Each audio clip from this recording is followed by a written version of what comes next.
Celebes people, pasti kalian sudah membaca berita soal penculikan anak yang berujung pembunuhan di Kota Makassar kan?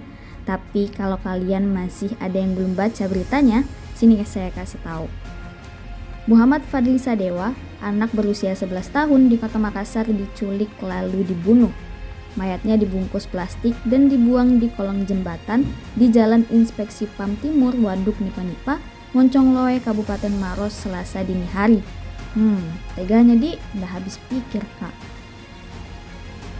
Penculikan dan pembunuhan ini dilakukan oleh Adrian, anak berusia 17 dan Muhammad Faisal yang berusia 14 tahun, yang tercatat sebagai pelajar SMA di Kota Makassar.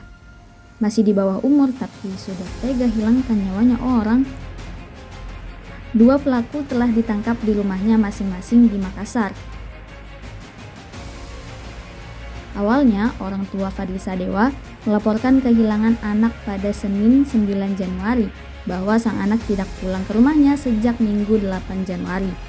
Dari rekaman CCTV yang beredar, nampak jelas korban dibawa oleh seorang pengendara motor. Korban katanya diimingi uang Rp50.000 oleh pelaku. Kurang dari 24 jam, polisi mampu menangkap kedua pelaku. Pembunuhan pun terungkap.